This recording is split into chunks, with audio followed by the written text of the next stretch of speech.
வணக்கம். இந்த நாளில் சின்ன சின்ன வெளிச்சங்களில் இன்னொரு புதிய சிந்தனையை தெரிந்து கொள்வோம். தமிழ்ல நேர்மறை சொற்கள், எதிர்மறை சொற்கள் நிறைய இருக்கு. ஒரு சின்ன இணைப்பு சொல் நமக்கு ஒரு பெரிய மாற்றத்தை கொடுக்கும். இப்போ நான் படிக்கணும்னு தான் நினைக்கிறேன், ஆனா நான் எக்ஸசைஸ் பண்ணணும்னு தான் நினைக்கிறேன், ஆனா நான் எல்லாருக்கும் உதவி செய்யணும் தான் நினைக்கிறேன், ஆனால் நான் சொந்தக்காரங்களோடலாம் நல்லா இருக்கணும், சந்தோஷமா இருக்கணும், சொந்தக்காரங்களாம் கட்டி எழுப்பணும் நினைக்கிறேன், ஆனால் இந்த சமுதாயத்தில் நான் நல்லவனா இருக்கணும்னு நினைக்கிறேன், ஆனால் இந்த ஆனாலெல்லாம் என்ன ஆகுது? ஐ காண்ட், என்னால் முடியல அப்படின்னு அர்த்தமாகுது. இப்போ இதே ஸ்டேட்மெண்ட்டை சொல்லுங்க.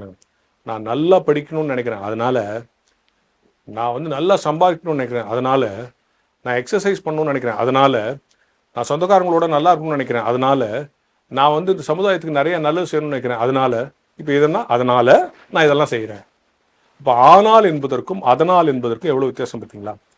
அப்போ இந்த பட், தேர்ஃபோர், இந்த ரெண்டு சொல் இருக்கு இல்லையா?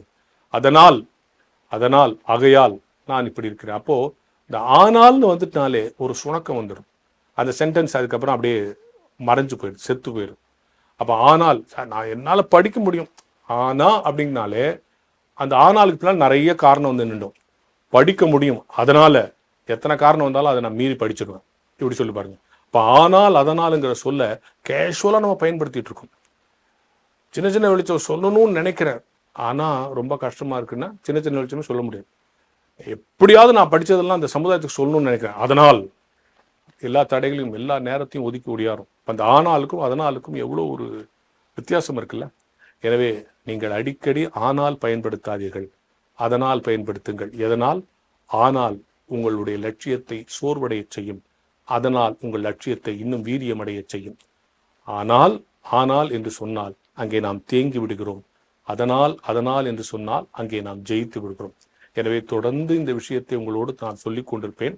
ஆனால் நீங்கள் கோபித்துக் கொள்வீர்கள், அதனால் நான் முடித்துக் கொள்கிறேன் என்கிற ஞான வெளிச்சத்தோடு இந்த நாளை தொடங்குவோம்.